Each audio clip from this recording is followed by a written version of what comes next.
Let's open our songs again. Song 208.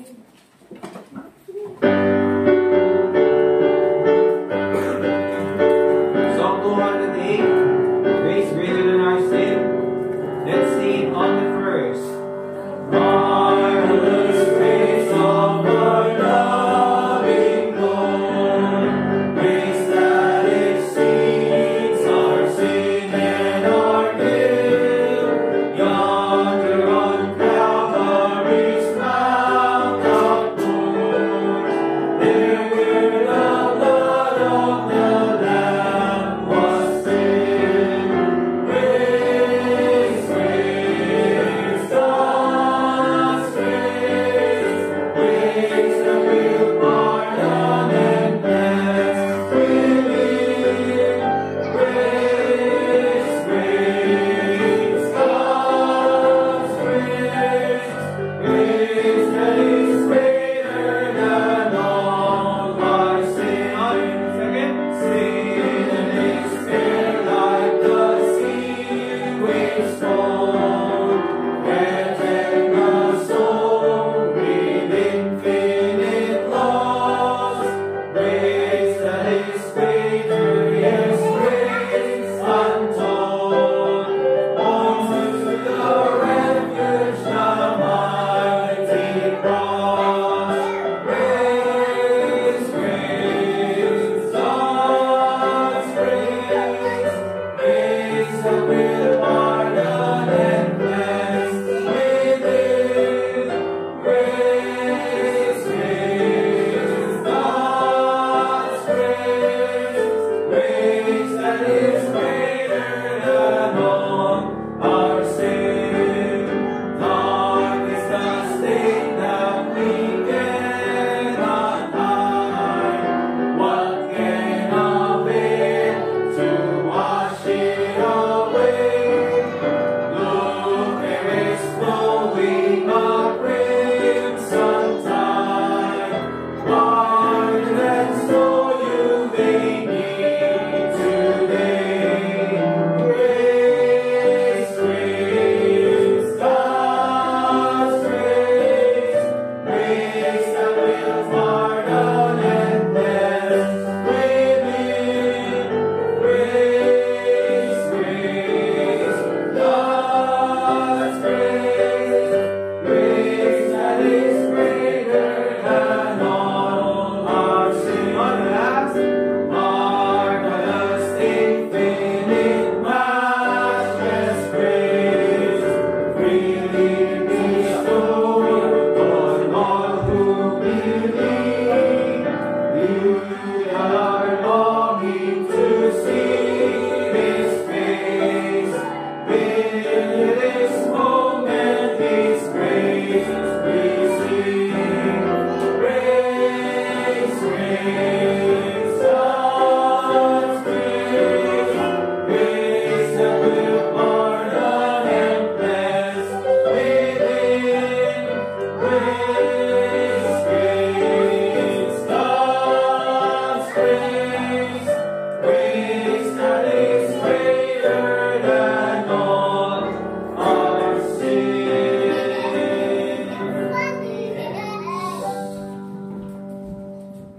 Alright, so good morning sa ating lahat. Are you happy this morning? Say amen. Alright, glad na makita po kayo ngayong umagang ito. As you can see, medyo marami po yung mga wala sa atin at nag-message po sila. Karamihan sa kanila ay may sakit. Okay? But meron tayong mga prayer requests na ipagpe-pray ngayong umagang ito. And of course, kung meron po kayong mga prayer requests, sabihin nyo na rin po sa akin. Unang-una is, kaya po wala sila Ma'am Ayla, Ma'am Elsa, Sir Hector, ay dahil, Sophia, can you sit down there at the side, please? Okay. Behave. Alright. Kaya wala po sila, ay dahil si Bernadette, yung kanilang daughter-in-law ay nasa Pines Hospital at dumaan sa CS. Okay? Kaya sinamahan nila at binantayan din si Sean, yung isa nilang anak. So ipag-pray po natin sila. And then si Sister Iris naman, of course, yung kanyang pregnancy, ipag-pray din natin. Kaya wala sila Brother Edgar, si Iris, tsaka si D-War. Okay? Si Brother RJ naman, maraming requirements sa Manila for now. Okay? So ano po yung mga ano yung mga prayer requests, sabihin na natin, or may mga health requests na gusto niyo ipag-pray sa umaga nito. Meron po ba? Para may dagdag na natin? Meron ba? Dati sakit nito sakit tinapon. Muhammad. Alright, so good. At least karamihan sa atin ay healthy. Apart from sa mga ibang inuubo. Tatlo kami nila Sophia. Alright? But anyway, let's go ahead and pray. Manalangin po tayo, okay? Dear God, Heavenly Father, we thank you for this day na meron po kaming panahon para po manambahan sa inyo. We have come to worship, dear God. But also sa panahon na ito, we also come to your presence at gusto po namin ilapit ang aming mga kapatid na hindi naman nakasama ngayon dahil po sa mga medical emergency. We pray, Lord, for Bernadette. Ikaw po ang magbigay sa kanya ng lakas, makarecover po sa kanyang natapos na surgery. And ganoon din po sa kanilang baby na bigyan mo siya ng lakas, Panginoon, and ganoon din po give them good health. And sa kanilang makarecover po sila ng mabilis at makalabas po ng hospital sa mabilis na panahon. And we also pray, Lord, for our brethren na may karamdaman sa oras na ito. For Sister Iris, we pray, Lord, na bigyan mo po siya ng lakas. Despite po sa kanyang pregnancy, Panginoon, ay nawa po hindi po magkaroon ng mga complications. At ganoon din po sa bawat sa amin na nandito, Panginoon, please give us good health. At sa ganoon po ay mas makapag-serve kami ng maayos sa inyo. Tulungan mo po kami, Panginoon, kahit na po sa aming kahinaan, ay sana po makita ang biyaya. And we thank you, dear Lord, for protecting us and sustaining us. And also pray in the name of the Lord Jesus Christ. Amen. Alright. Okay. Alright, Sophie, everyone, sa mga kids, you behave and you listen to me, alright? Okay, sige po mga kapatid, let's go ahead doon po sa ating announcement, okay? Announcement natin next Sunday ay wala po ako, amen?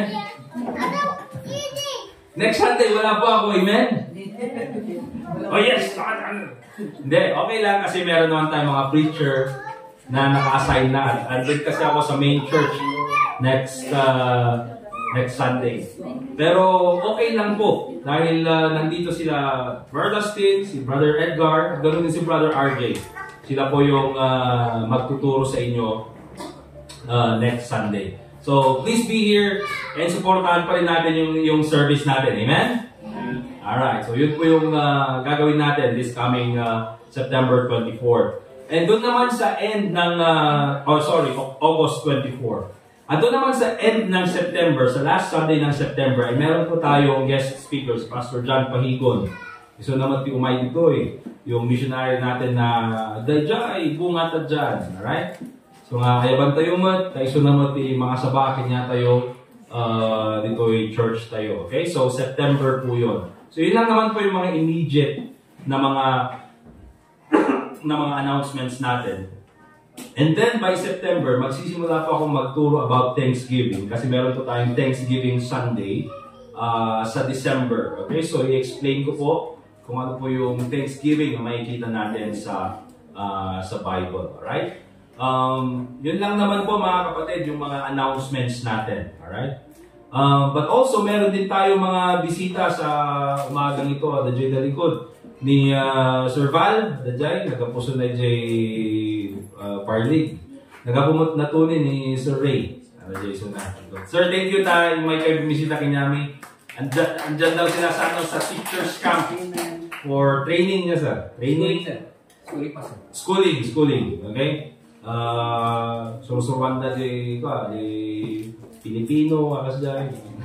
Schooling at police. Okay, so dyan sila. And then nag-attend daw sila sa Pugan last Sunday, pero rin-recommend dito dahil nga mas malapit. Okay, kasi na pa niya, teachers camp lang. So thank you sir, nakabisita kayo dito'y Ayan May. Alright? And so yun po, meron pa bang mga announcement na nakaligtaan? I think wala naman na.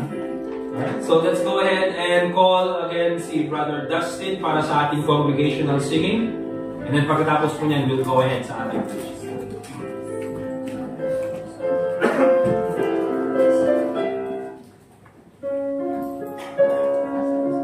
Let's open our songbooks po sa Song 210. Song 210, Wonderful Grace of Jesus on the first.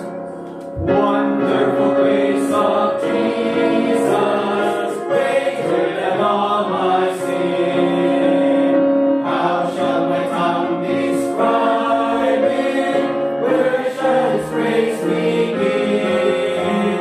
Taking away my burden, setting my spirit free. For the wonderful grace of Jesus reaches me. Wonderful and matchless grace of Jesus, deeper than the mighty rolling sea. On earth rules bright, so sufficient for me. Broader than the scope of my transgressions, greater far than all my sin and shame. Oh, magnify the precious name of Jesus, praise His name. Wonderful grace of Jesus, reaching to all the lost. My I have been pardoned, saved to the uttermost. Chains have been torn asunder, giving me liberty. For the wonderful grace of Jesus reaches me. Wonderful the matchless grace of Jesus, deeper than the mighty rolling sea. Wonderful grace, so sufficient for me. Broader than the scope of my transgressions, greater far than all my sin and shame. Oh, magnify the precious name of Jesus, praise His name. Wonderful grace of Jesus, reaching the most defied. By His transforming power, making Him God's dear child, purchasing peace and heaven for all eternity. And the wonderful grace of Jesus reaches me. Wonderful the matchless grace of Jesus, deeper than the mighty rolling sea. Wonderful grace, so sufficient for me. Broader than the scope of my transgressions, greater far than all my sin and shame. Oh, magnify the precious name of Jesus, praise His name.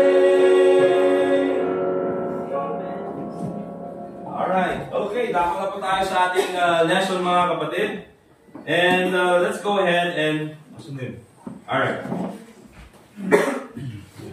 Let's open our Bibles please in the book of Proverbs, Proverbs chapter 4.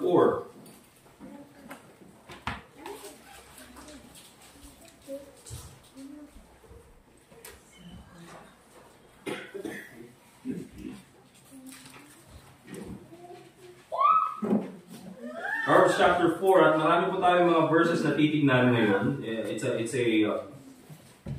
a topical sermon. karamihan po niyan mga kapatid ay nandun din po sa book of Proverbs. But in Proverbs chapter 4, verse 24, ang sabi ng Bible, simulan ko na sa verse 23. Ang sabi ng Bible, keep thy heart with all diligence, for out of it are the issues of life. Put away from thee a froward mouth, and a perverse lips put far from thee. Let thine eyes look right on, and let thine eyelids look straight before thee. Ponder the path of thy feet, and let all thy ways be established.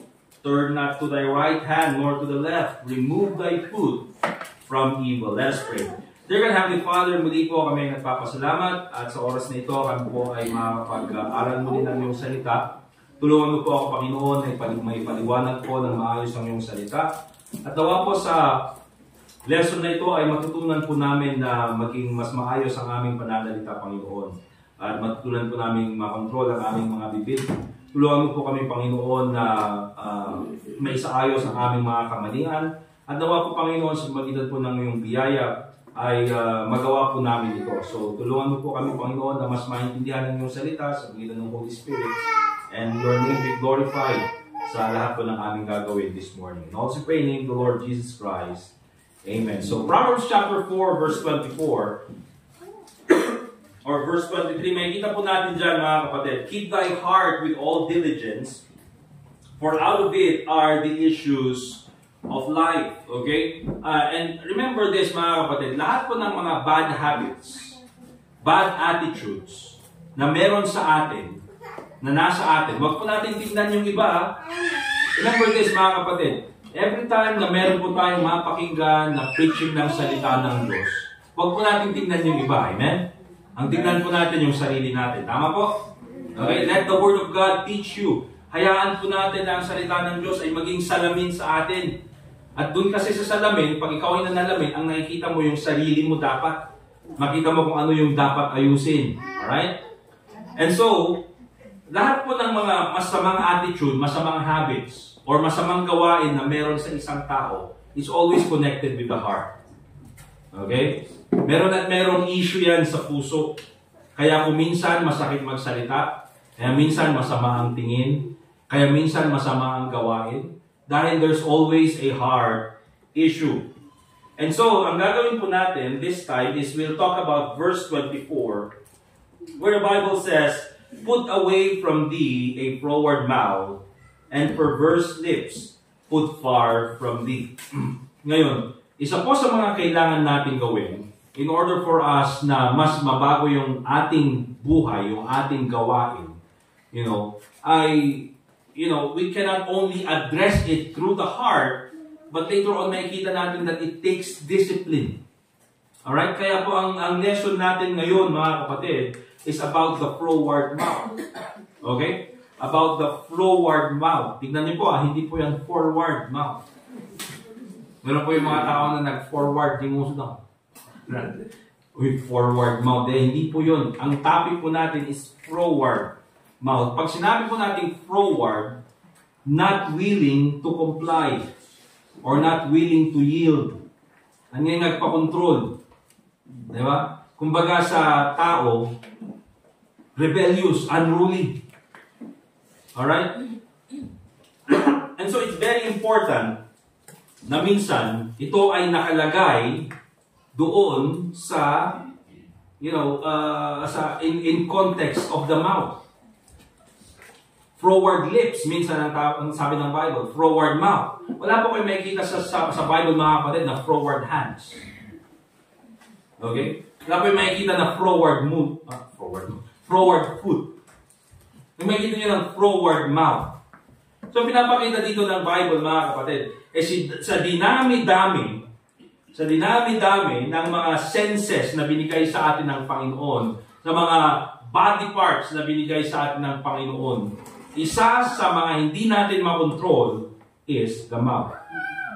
Kaya ang sabi niyan, froward. Di ba? Ano nga pa-control? Ako hiniwat ko at sarili na panunod. O yung kung may bagade, hiniwat ko diya. Hindi naman pwedeng ganun, mga kapatid.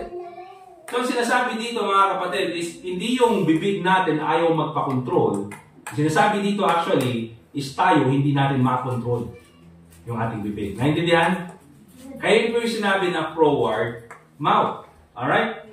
Ano ba ang ibig sabihin ng froward mouth according sa Bible? So pag sinabi natin froward, not willing to yield or ungovernable, disobedient.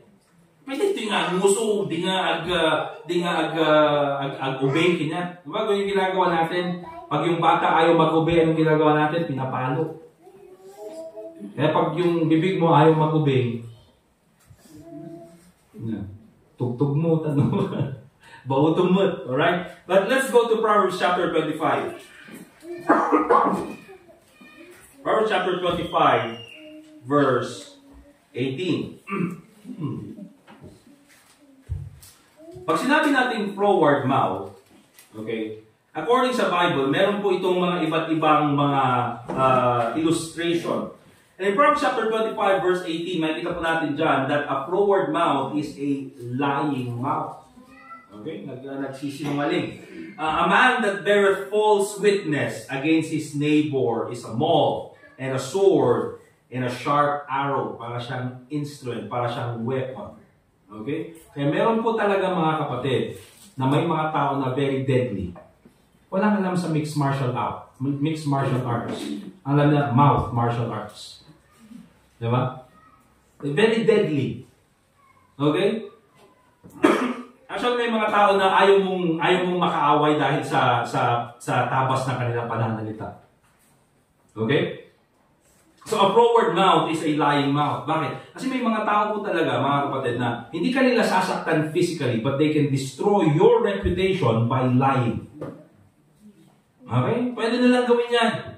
Kaya lang gawin sa social media, pwede nilang gawin sa mga kapitbahay. Amudan yung yan, aramidon na kakabsat. Another, Mark chapter 14, verse 71. Mark chapter 14, verse 71. Ito ang sabi ng Bible.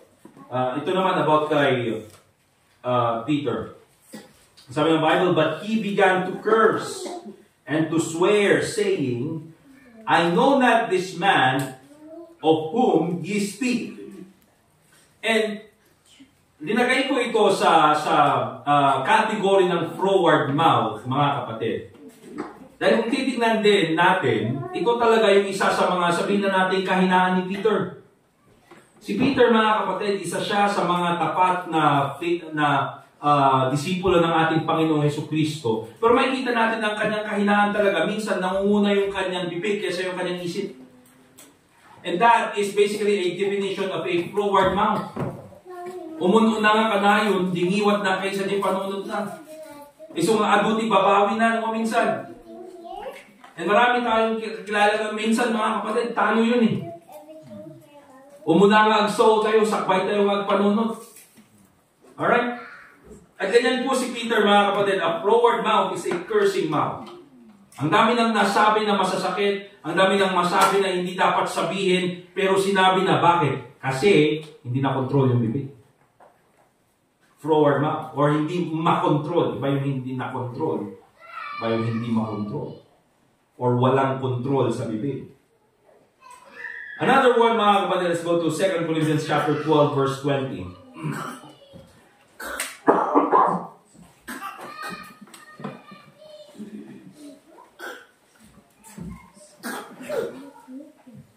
Second Corinthians chapter 12, verse 20. Ang sabi ng Bible, for I fear, lest when I come, sabi ni Apostle Paul, I shall not find you such as I would, and that I shall be found unto you such as ye would not. Sabi ni Apostle Paul, baka pag pumunta ako dyan, hindi ko kayo makita, or yung tingin ko sa inyo ay baka iba na nung iniwan ko kayo. Di ba? Kasi baka pag pumunta ako dyan, iba na yung tingin nyo sa akin. Bakit kaya? Bakit mag-iba yung tingin ng mga members ng church kay Apostle Paul? And here's the reason. Anong sabi niya ganyan? Lest there be debates, envyings, wraths, strifes, backbitings, whisperings, swelling, tumults, At ang gusto kong makita nyo dyan mga kapatid, ay bakit nagkaroon ng backbitings. Actually, the reason why, pag sinabi natin backbitings, and pag sinabi natin froward mouth, a froward mouth is a backbiting mouth.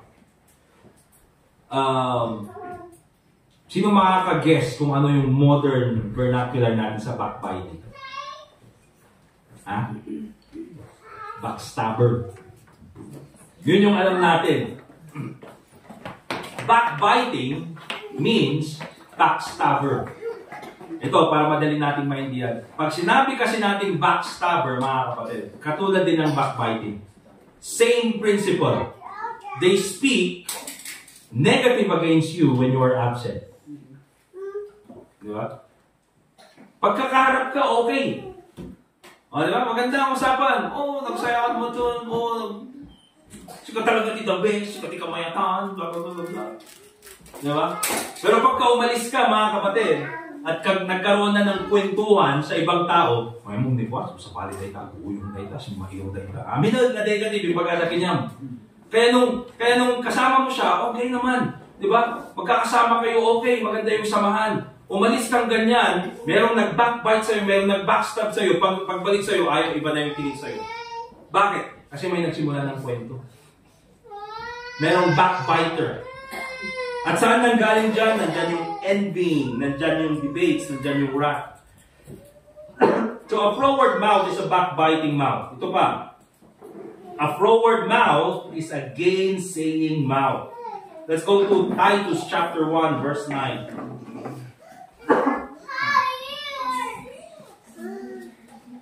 Titus chapter 1 verse 9.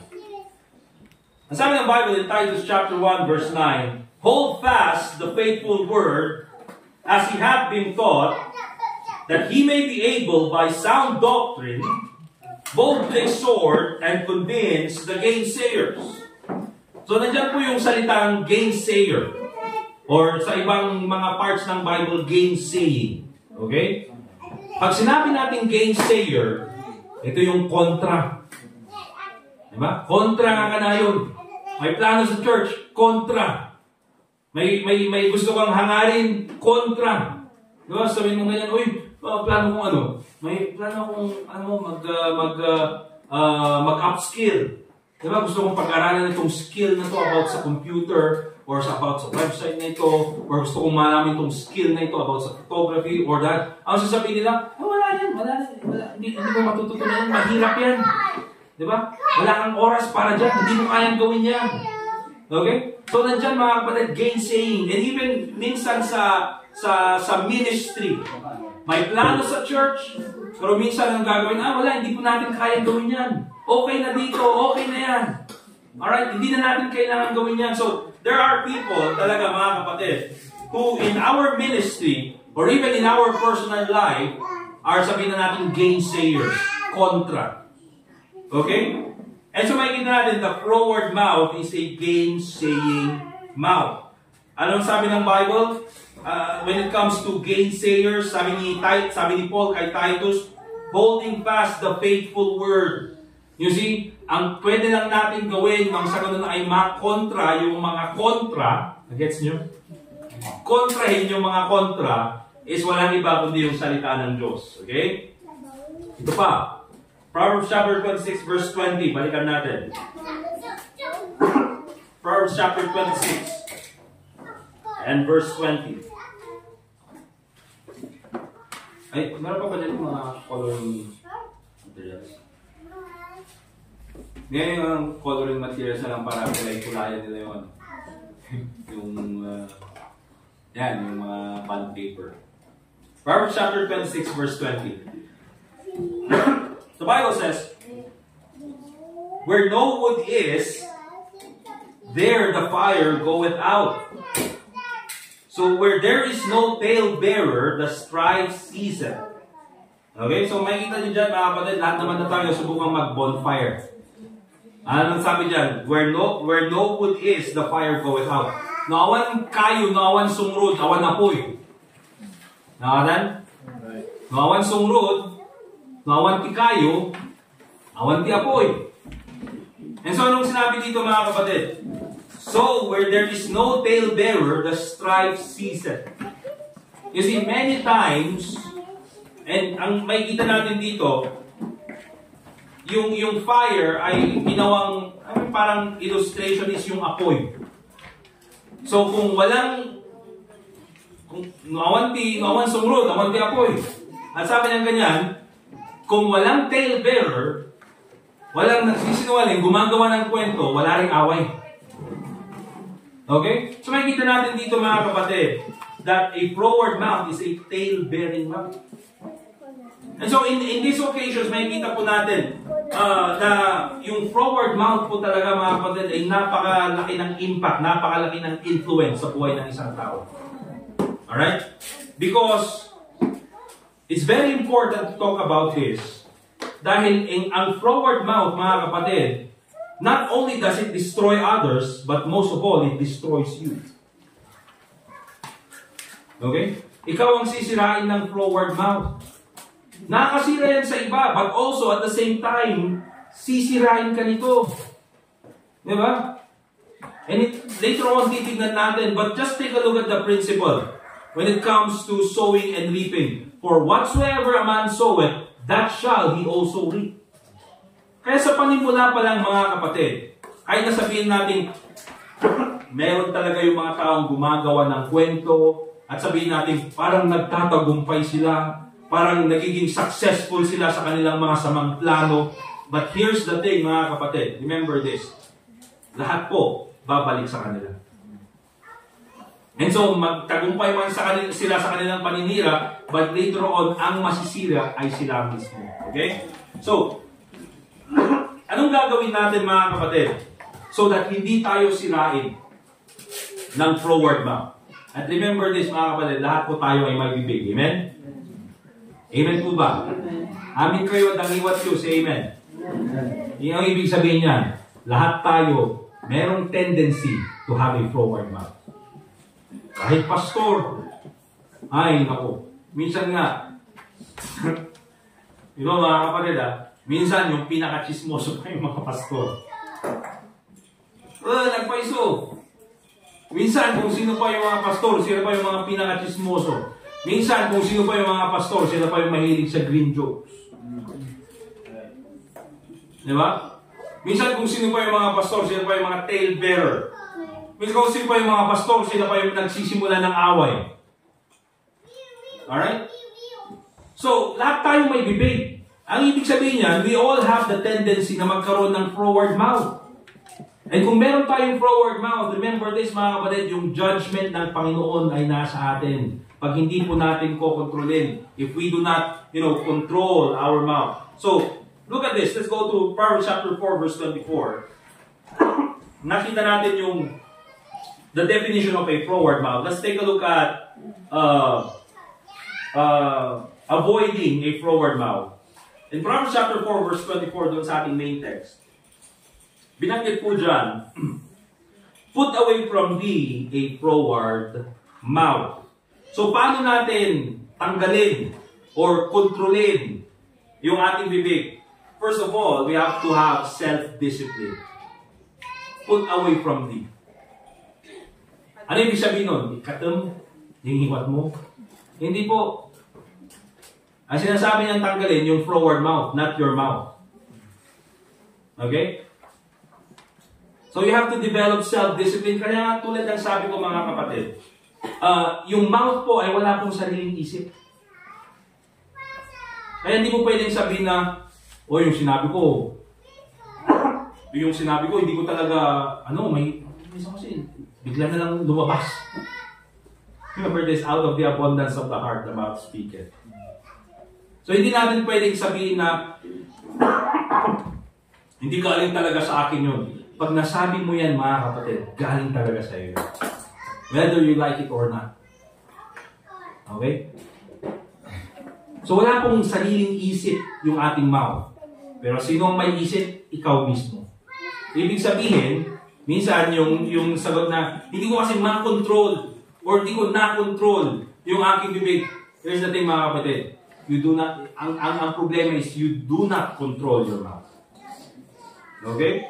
You're not controlling your mouth. Kaya ang sabi ni Solomon, put away from thee a froward mouth. So, we must discipline our speech. Kaya ang disiplinahin yung mga sinasabi natin, mga kapatid. Every time na meron tayong urge, nandyan yung galit, nandyan yung inggit, di ba? Nandyan yung kagustuhan natin manira ng iba, or to speak evil of others.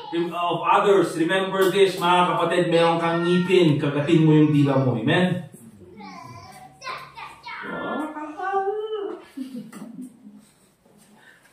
Diba? Ang gagawin ko, suot na lang ako ng mouthpiece para hindi masakit. Gawin mo ng lahat, basta makontrol mo lang yung dila mo. Remember, when you're about to lie, when you're about to curse, when you're about to backbite, when you're about to be a critic, when you're about to gossip, remember this, mga kapatid, the reason why you have a froward mouth is because you don't even try to stop. Naintindihan, mga kapatid? Well, sabi ko, walang isip yung bibig. Pero ikaw may utak. Ibig sabihin, pwede mong kontrolin. Ang problema, hindi mo lang kinokontrol. Hindi mo naman pwede sabihin na kastuya kung talaga. Idipay lang. By the grace of God, pwede kang baguhin ng Panginoon. Di ba?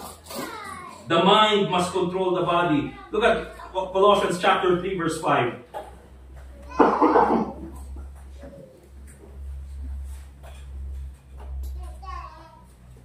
Colossians chapter 3, verse 5.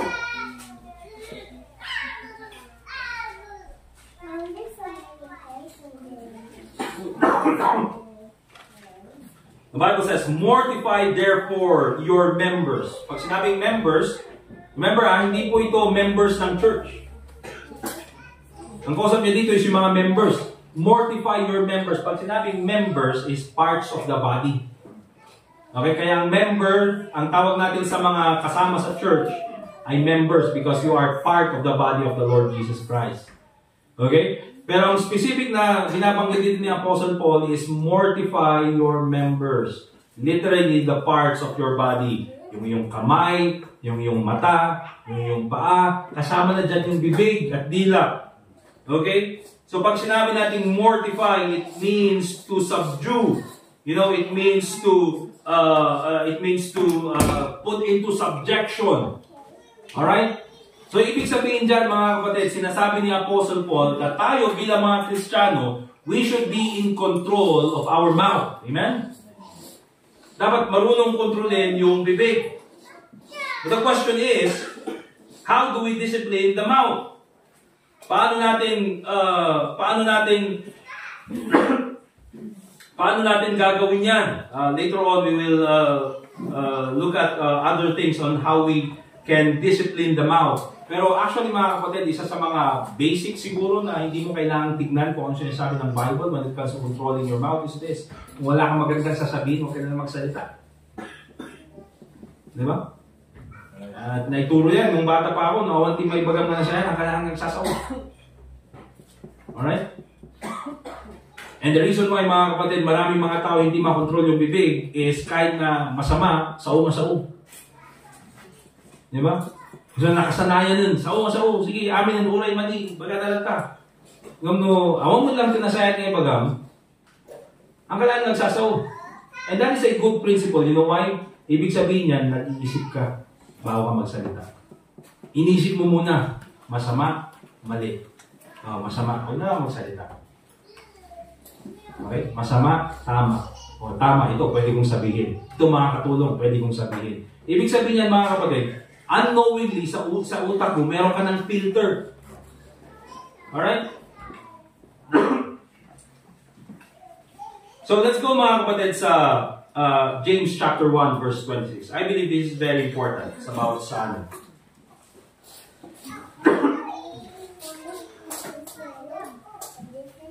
James chapter 1, verse 26. If any man among you seem to be religious, and bridleth not his tongue, but deceiveth his own heart, this man's religion is vain. So, ito mga kapatid.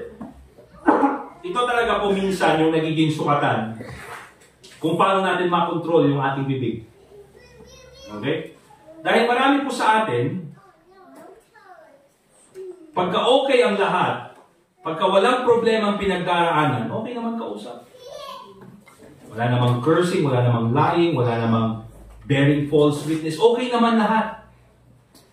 Pero sabi ni James, if any man among you seem to be religious, so yung sin, nandyan na yung idea of deception, and bridleth not his tongue, diba? And bridleth not his tongue, hindi niya kinokontrol yung kanyang bibig.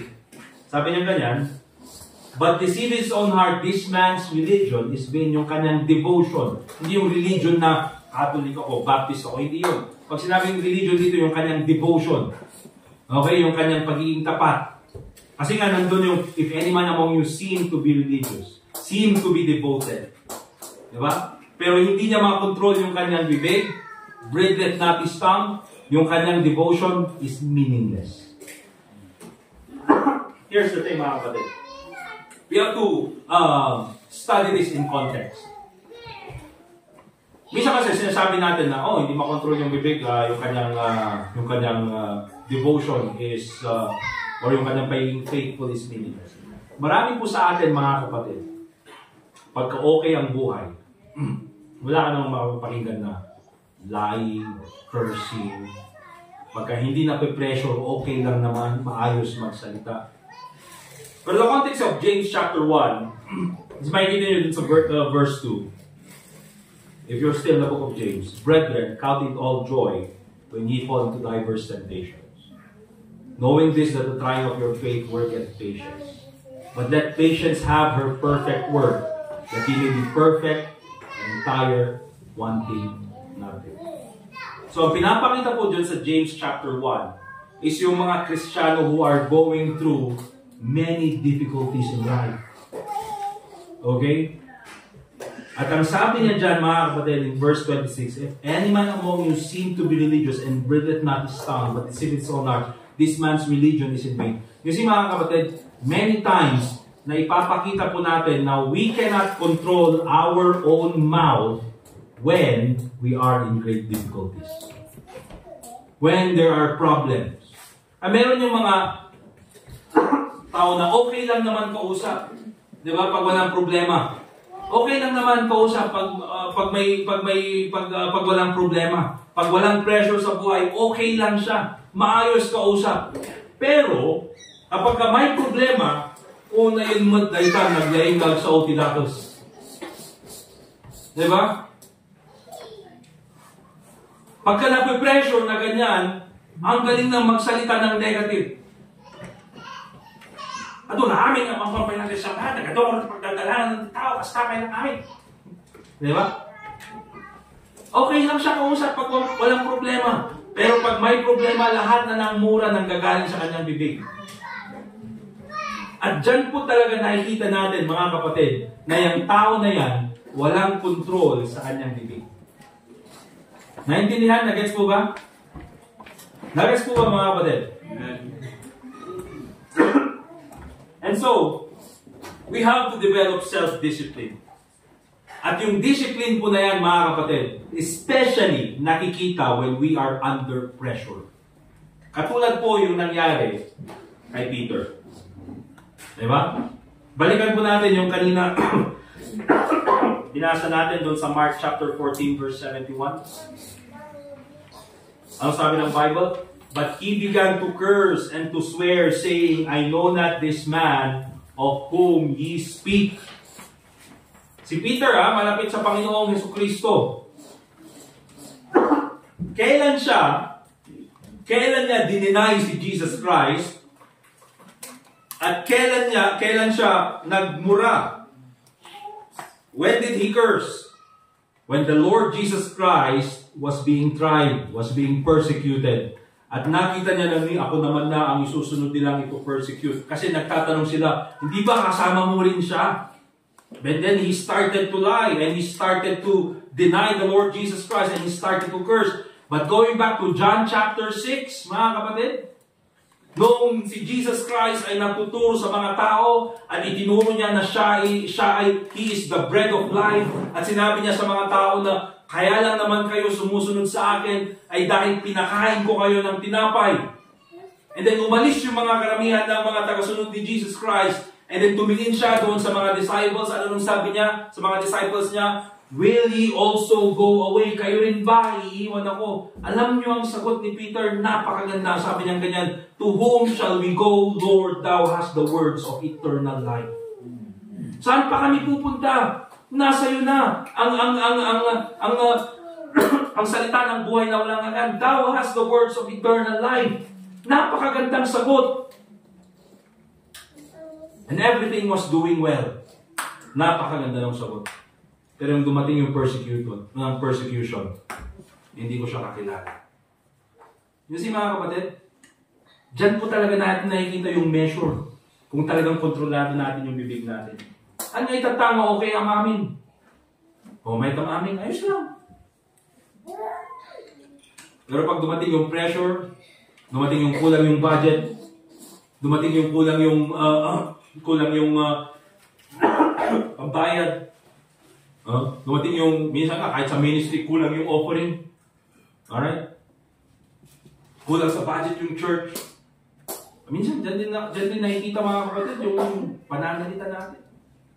Not only in our personal budget, but even po sa ministry. So we have to develop self-discipline. Amen?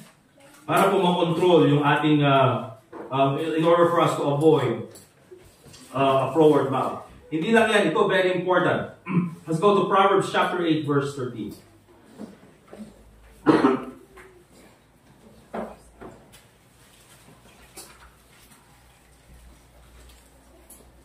Alright?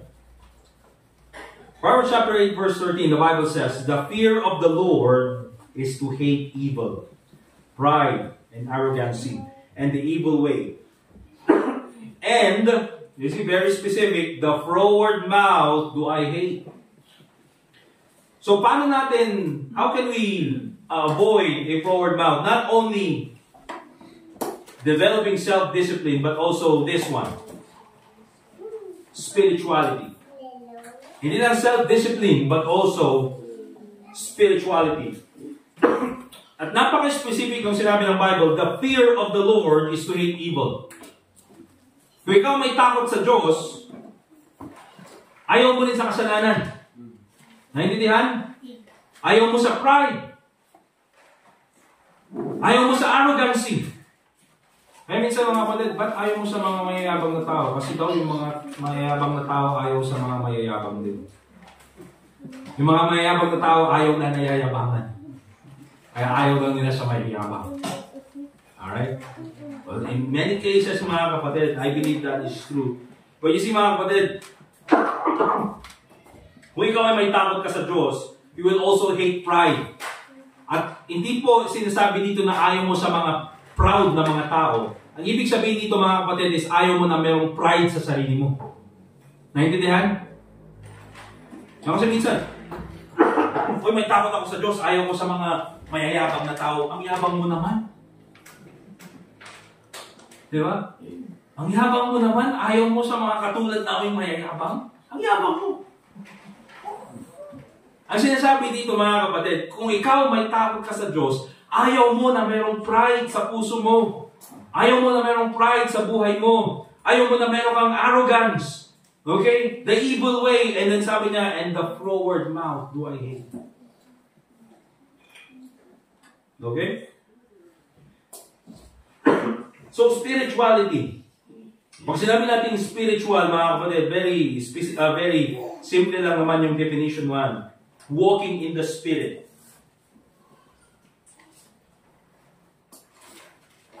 Sa loob ng church, mga kapatid, dalawa lang naman po ang klase ng tao. Okay? Tatlo pala, sorry. Meron yung unsaved. Okay? Meron mong mga unsaved na tao sa church. Yes, on many occasions, si Judas po unsaved. Alright? Meron po yung mga saved, of course. But at the same time, meron din yung mga saved pero carnal. Okay? Meron po yung mga spiritual, who are walking according to the Spirit. Pero meron din naman yung mga tao who are saved but still walking in the lust of the flesh. Alright? And if you're spiritual, mga kapatid, you will fear the Lord and hate evil. Kasi yun yung gusto ng Spirit. Kaya minsan, di ba mga kapatid, dahil ikaw ay ligtas, at merong temptation na gumawa ka ng kasalanan, bakit nandun yung, uy, huwag mong gawin yan. Huwag mong gawin yan. Hindi yan tama. Hindi yan naaayon sa salita ng Diyos. Mga kapatid, hindi po yun yung safeguard. Alam nyo yun, yung patalastas yung bala tayo. Meron yung konsensyang nagsasalita. Diba? Ano yung papalo sa ko? Paano yan? Hindi po mga kapatid. Hindi po yan yung konsensya. That is the Holy Spirit speaking to you. Alright? And kung ikaw, mga kapatid, if you will obey kung ano yung sinasabi ng Holy Spirit, you are walking in the Spirit. Pero kung sinuway mo yung sinasabi ng Holy Spirit, and then sinunod mo pa rin yung sarili mong kalooban, then you are walking in the flesh. For example, mga kapatid, kaninang umaga, di ba, ang makulimlim, malamig, di ba? At yung katawan natin, sabi niya, oh, ginana ka lang, tatuming ko itata. Gilad-gilad ka lang dita. Domingo itata, pinag-iina na. Ita ka lang. Di ba? Nung makarecover ka mo, kadagiti bandog mo. Yun yung sinasabi ng flesh. Pero anong sabi ng Spirit? Bangon. Punta ka sa church. Di ba? Kaya kayo, mga kapatid, dahil sinunod yun yung sinabi ng Spirit, you are walking in the Spirit. Amen? Amen. Pero kung ikaw, nanatili ka, ginatila nasakit pisikot ko, ginanak lang na nun. Then, you are walking in the flesh. Kasi yun yung gusto ng flesh. Naintindihan mga kapatid? And so, Galatians chapter 5, verse 16, dito po natin makikita.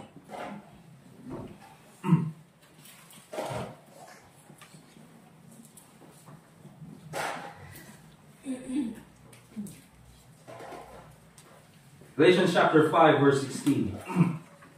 The Bible says, "This I say then, walk in the Spirit, and ye shall not fulfill the lust of the flesh." Very important verse. At babalikan po natin later.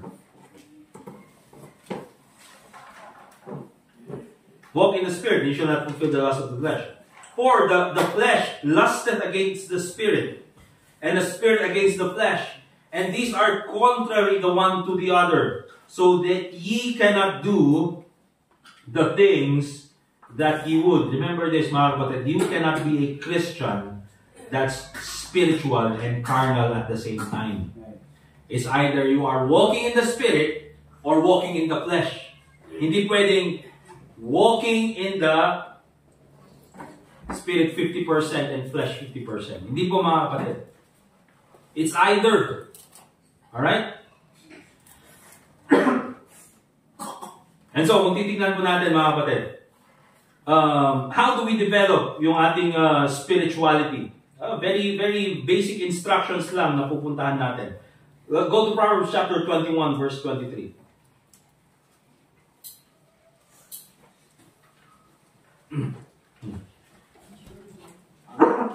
You see, how do we develop spirituality? Unang-una, remember this, mga kapatid. Read the Bible. Amen? Spirituality, mga kapatid, is inseparable from reading the Bible. Katulad ng spiritual growth is inseparable from reading the Bible. Alright? Hindi ka pwedeng mag-grow na hindi nagbabasa ng Bible. Hindi ka pwedeng mag-grow na hindi ka nakikinig ng salita ng Diyos. You need to read what the Bible says. Bakit? Because the Bible is our source of spiritual growth. It's also our source of instruction. Tingnan sabi dyan ng Proverbs chapter 21 verse 23. Whoso keepeth his mouth and his tongue keepeth his soul from troubles. You see, marami tayong pinagdadaanan na problema na kagagawan din natin. And paano naging kagagawan natin yan? Hindi natin kinokontrol yung bibig. Bakit kaaway mo yung kapitbahay mo? Kung ano pinagsasabi mo sa kanya. Di ba? Proverbs 15 verse 1, basahin ko na lang. A soft answer turneth away wrath, but grievous words stir up anger. Proverbs 12:18. There is that speaketh the piercings of a sword. Di ba? Meron yung mga taong pag nagsalita, kasla ka nga matudok, di nasakit nga sa Di ba? There is that speaketh like the piercings of a sword, but the tongue of the wise is health. Let me read to you Ephesians 4:29-30. Let no corrupt communication proceed out of your mouth, but that which is good to the use of edifying, that it may minister grace unto the hearers. Anong ibig sabihin yan, mga kapatid? Kung wala kang magandang sasabihin, huwag ka na lang magsalita. And grieve not the Holy Spirit of God. You see, mga kapatid, itong mga Bible principles na ito, mga instructions, saan po natin nabasa? From the Word of God. So kung gusto mo, mga kapatid, na magkaroon ka ng control over your forward mouth, or hindi mo kontroladong yung bibig, mga kapatid, and you want to avoid that, sawa ka na sa ang daming nakakaway dahil sa iyong bibig, ang daming problema dahil sa iyong bibig, then go to what the Bible says. Tinuturo yan ng Bible. Minsan kasi natin, mga kapatid, akala natin, okay lang, ganito na talaga ako. Hindi po, meron yung mga gano'n na, mga tao na, kastuya kong gamin. Ayaw nilang baguhin yung kanilang salita, pa'y kastuya kong gamin. So ngayon ka na kastaka na Akastaka ng gamot. Mga kapatid, kaya nga po meron tayong Bible na binigay sa atin ng Panginoon para mas mag-improve tayo. Amen po? Para mas maging mabuti yung ating character, yung ating relasyon sa ibang tao. Mas maging mabuti yung ating buhay. That's why the Bible, God gave to us His Word para maayos natin yung ating mga sariling kamalian, yung maminsan gano'n, kastuya kong gano'n, sige, kasta kayong ingana. To develop spirituality, read the Bible. Ano pa? Very important, pray every day. Basic yan, mga kapatid. Tingnan niyo po yung Psalm chapter 141. Psalm chapter 141.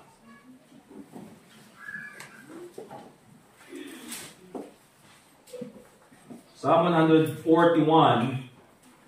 and verse 3. Na ito'y kakabsat, timayat nga kararag. Minsan, ano niya kikararag tayo? Diyos, bless na man, mapromota, hindi trabaho. For Panginoon, sana po makuha ko itong trabaho na ito. Panginoon, i-bless po kami ng ganitong bagay, materially. And wala pong masama na ipag-pray yung mga bagay na yan, amen? Hindi po masama na ipag-pray mga bagay na yan. Alright? Pero magandang idagdag po natin sa prayer natin. Anong sabi ng Psalmist, Psalm 141 verse 3, set a watch, O Lord, before my mouth.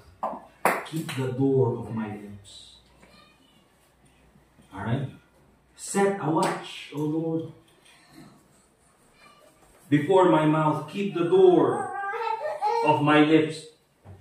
Pag-pray din natin, mga kapatid, that the Holy Spirit will guide us in our actions and also in our speech.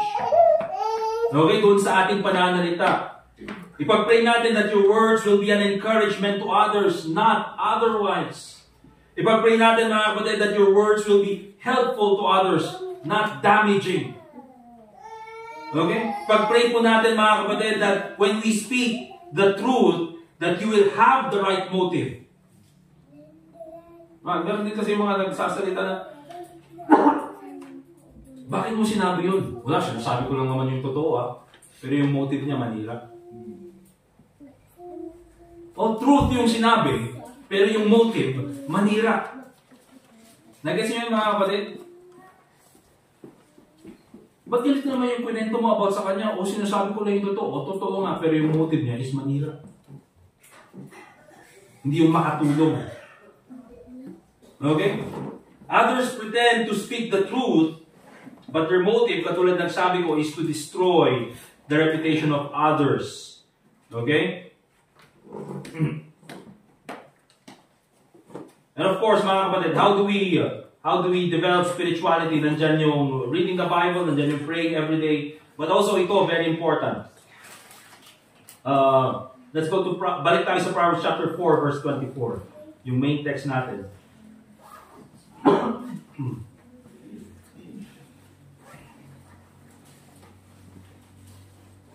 Okay?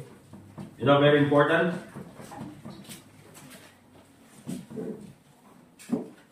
Now says, put away from thee a froward mouth. Okay? And I believe, mga kapatid, na hindi lang ito, siguro, some of the applications, the interpretation is that ikaw, you should be in control of your mouth.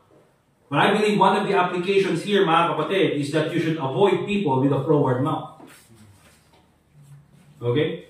Dahil mahirap, yung mga kapatid, meron yung mga times na, wala, hindi ka naman chismoso, hindi ka naman chismosa. Hindi ka naman mahilig manira sa iba. Pero meron yung mga nakakausap mo, ba't pag siya yung kausap ko, parang chismosa ako. Ba't parang siya yung kausap ko, puro na lang negative na rin yung sinasabi ko. Abay, kakabsat, kasta kaming diyan, makaalis. Makaalis diyan, kakabsat. Siyempre, nag-uusap kayong ganyan, tumatalsik yung laway, nagsalita ka rin, pumasok yung laway sa'yo. Wala, naalisan ka.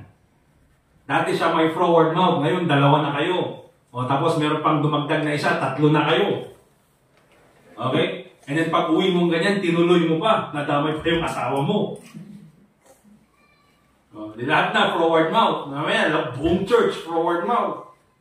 Bakit? Chismoso yung pastor eh. Okay? So, not only do you have to control your mouth, but also, I believe, mga kapatid, you have to control the people who are, or, hindi naman control, you have to choose the people who are around you. 1 Corinthians 15:33, basahin ko na lang, be not deceived, evil communications corrupt good manners. Biblical principles. Minsan binabanggit, tell me who your friends are, and I'll tell you who you are. Kasama mga chismosa, kastakan tumod lang. Avoid people with a froward mouth. Okay? And lastly, natitignan po natin, how to avoid a froward mouth. Ito kailangan intindihan natin, mga kapatid. We have to realize the consequence of having a froward mouth. Okay? Minsan kasi akala natin simpleng, hindi ko lang makontrol yung bibig ko. Pero minsan dahil sa bibig na yan, ang daming sirang nabubuhay. Buhay na nasisira. Okay? Proverbs chapter 10, verse 31.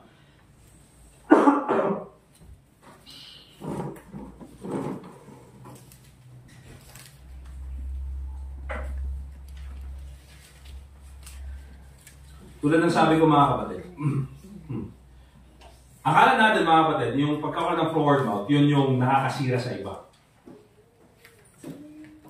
Pero actually, ikaw nasisira din ng pagkakaroon ng froward mouth. Ewan ko eh. Nung bata kasi kami, meron yung, ano na yun, yung mga, ayun sa TV noon, yung mga nagchichismis about sa mga artista. Anong tawag nun? Yun sila, basta yun sila Christopher Minute, sino ba? Yan sila Boy Abunda. Diba?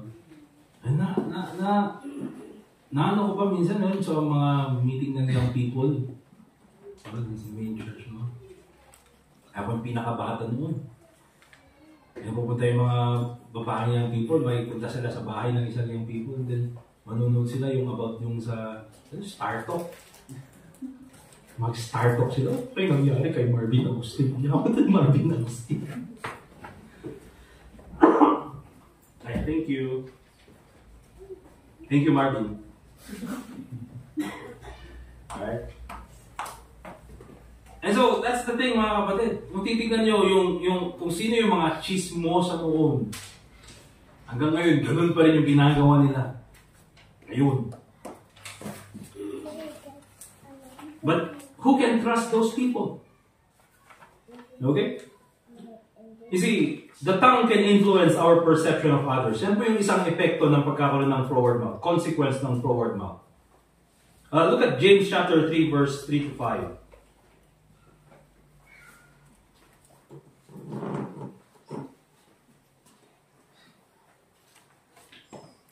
Bible says in James chapter 3, verse 3 to 5, Behold, we put bits in the horse's mouth, that they may obey us, and we turn about their whole body. Behold also the ships, which though they be so great and are driven of fierce winds, yet are they turned about with a very small helm, whithersoever the governor listeth, or the captain listeth. Verse 5, Even so the tongue is a little member, and boasteth great things. Behold, how great a matter a little fire kindleth. You see, mga kapatid, pag tayo po ay gumagawa ng kwento, or tayo ay nagsisinungaling, or tayo when we gossip, or tayo nagchichismis, or nagkikriticize sa isang tao, whether it's true or not, mga kapatid, it already gives other people an unfair perception about another person. Diba? Minsan mga kapatid, kahit na tulad nga ng sabi ko, gusto ko lang naman sabihin yung totoo, pero yung motive mo pala, isirain yung tao. It gives an unfair perception. Kaya yung tao na yun, minsan pupunta sa yung tao, iniiwasan na ng iba. Bakit? Dahil sa kwentong ginawa mo eh. Alright? The tongue can influence our perception of others.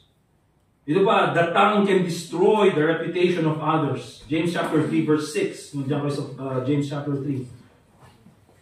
And the tongue is a fire, a world of iniquity.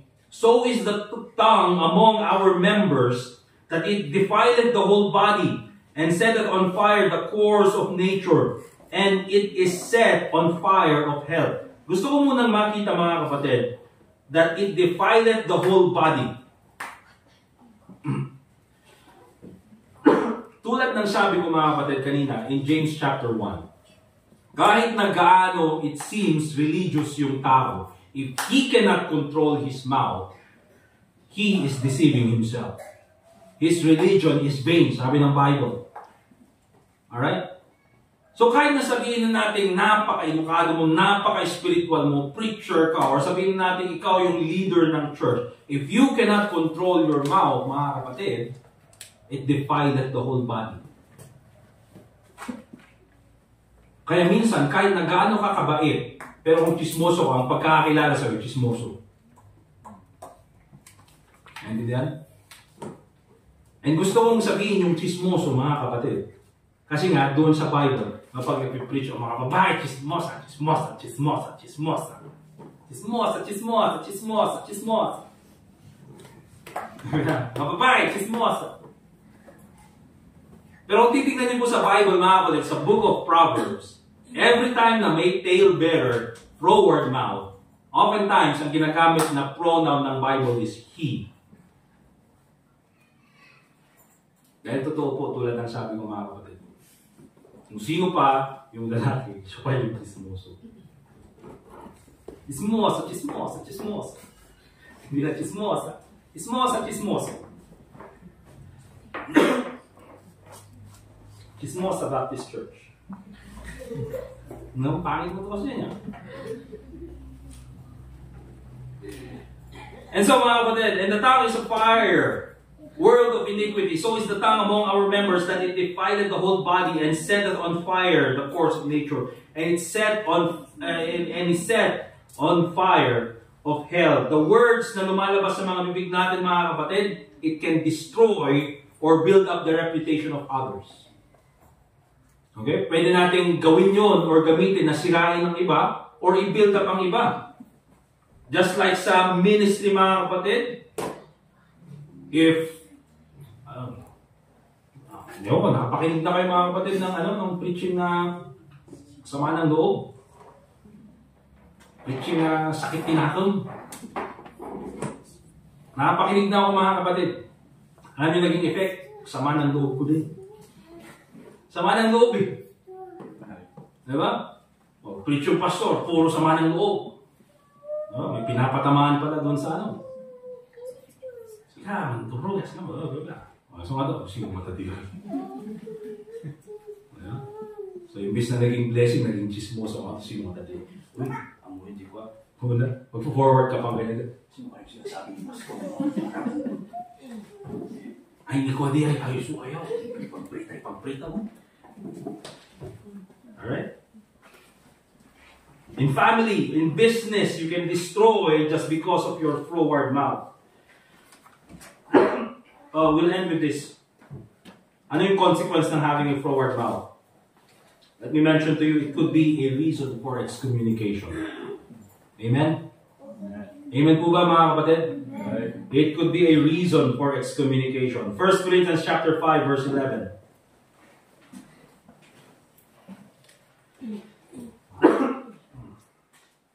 First Corinthians chapter 5 verse 11, the Bible says, "But now I have written unto you not to keep company." Huwag kang makipag, acquaint or fellowship.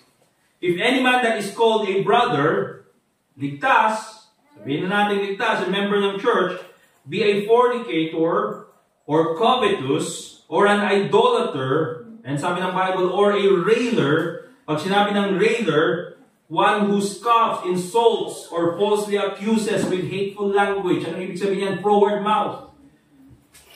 Or a railer, or a drunkard, or an extortioner. With such an one know not to eat. So hindi dapat nakikipag-fellowship sa ganitong mga klaseng tao, mga kapatid. Alright? If a church member is guilty of railing, at kung may member ng church na nagpo-falsely accuse ng ibang members dito, or even the preacher, okay? Or even yung preacher nagpo-falsely accuse, mga kapatid, they have to go through church discipline. At kung ayaw pa rin baguhin yung kanilang ugali, at ayaw pa rin magpakumbaba, at ayaw mag-sorry, at napatunayan na tama yung na totoo yung kanyang ginawa, that he is falsely accusing other members of the church, mga kapatid. Ayaw pa rin humingi ng tawad, ayaw mag-sorry sa church, ayaw baguhin yung kanyang sarili, mga kapatid. Anong ibig sabihin yan? He should be treated as a publican. Okay? Dapat may excommunicate as a heathen and a publican. And so it's very important for us, mga kapatid, to learn to control our mouth. Amen? Dapat hindi po tayo magkaroon ng forward mouth. It's very important for us, remember, members of our church, that we need to have control of our mouth. We'll end doon sa verse na binasa natin kanina, Psalm 141 verse 3, "Set a watch, O Lord, before my mouth. Keep the door of my lips." Wala pong mabuting maidudulot ang isang bibig na hindi mo kinokontrol. Amen? It destroys others, it destroys you, it destroys the church, it destroys your family. But in the end, mga kapatid, yung mga tao na yon na sinira mo sa ipagitan yung bibig, they can build up their reputation again.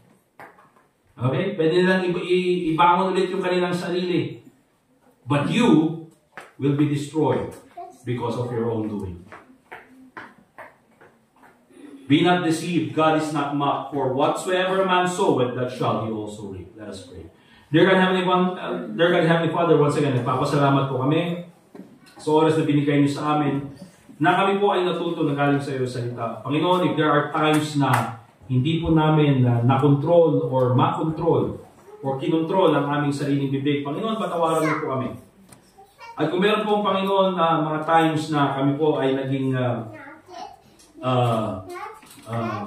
railer or naging false accuser of other people, Panginoon, please forgive us. At nawa po, Panginoon, ito po ay mabago namin sa aming buhay.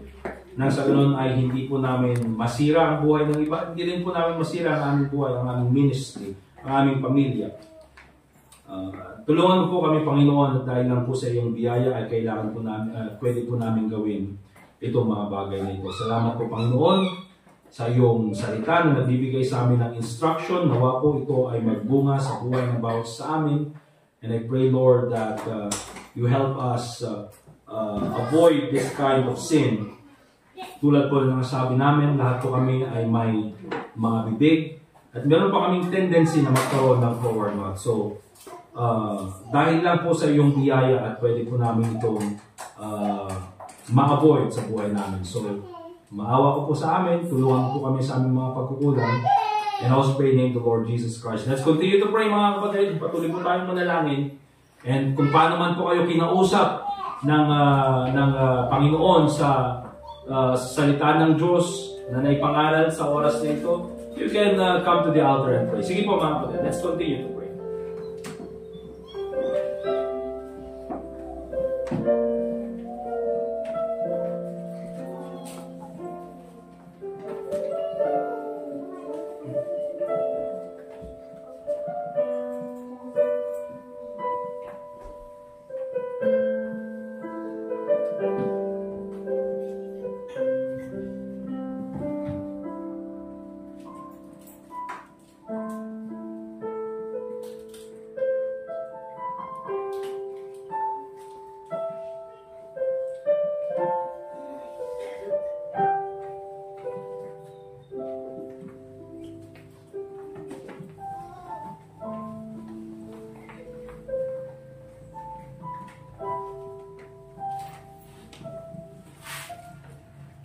Dear God, Heavenly Father, once again, we thank you for this time that we can pray. Hindi po, Panginoon, we thank you so much for the message that we have heard. At nawa po, Panginoon, ito po ay gamitin mo na magbigay ng pagbabago sa aming buhay, Panginoon. Please give us a humble heart. Nang sa ganun po ay lahat po ng natutunan namin mga prinsipyo ay magamit namin sa aming buhay bilang Kristiyano. And also pray in the Lord Jesus Christ. Amen. Alright, mga kapatid, let's go ahead and prepare our tithes and our offerings. At tayo po ay magbibigay ngayong umagang ito.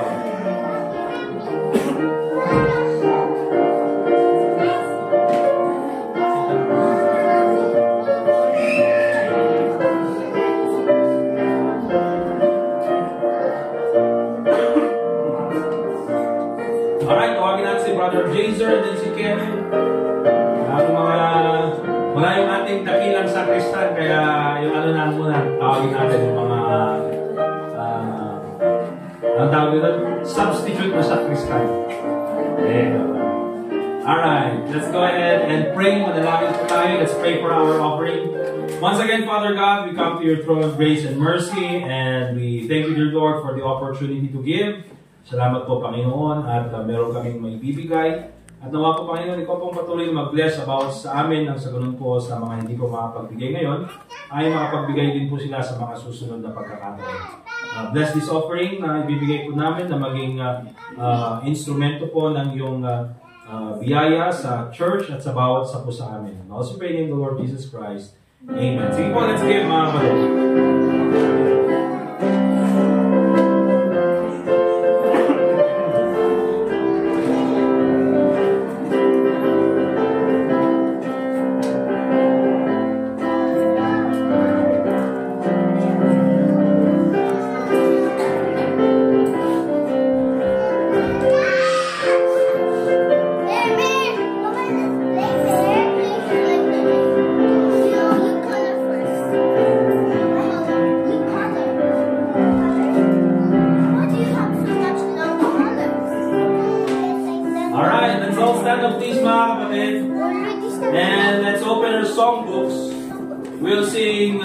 Song number 119, Till the Storm Passes By. And thank you po ulit sa visitor natin, si Sir Ray, Sir Val. And later on sa ating closing prayer, we'll ask si Brother Larry. Okay, song number 119. Song number 119, we'll sing Till the Storm Passes By. All together in the first stanza.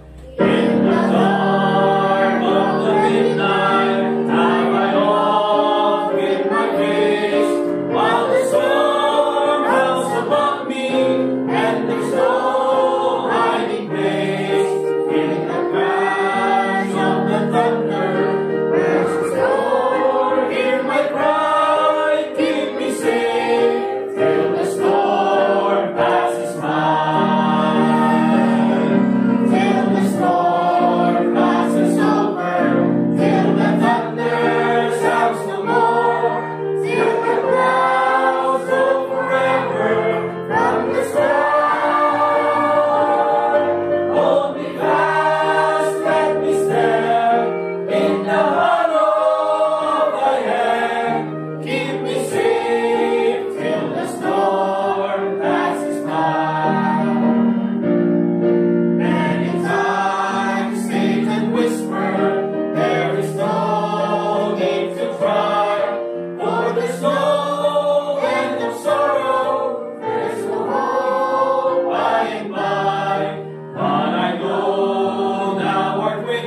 kabalin, thank you kadi, ti ayat mo, kinaimbag mo kada kami, taldangan na baginan ni ngay may tibalay, karat mo nga nagdunit sa own. Thank you kada giti nga palagi, pamagbaga, at sapay kadi, danga masurumi iti dati mangkunto iti yung iwat mi, at Diyos Ama, si kakadi, ti may daya mo tayo, kada may. Ibisyo naman, tingin kami man ang panagsila-sila, at kakadi nga dapat ni karabay, kada agawin, oran kay kami pati, kada kakadi nga community fellowship ni, sanit kadi nga sustain, kami man ang parang tuloy na panagserpitin tayo sa atin na maray. Dati mating kadi dawat ng karalakan ka, itinalat ako ni Isos. Amen. Amen. Let's dismiss mga kapatid. Let's shake hands. Shake hands po natin yung mga bisita natin sa likod.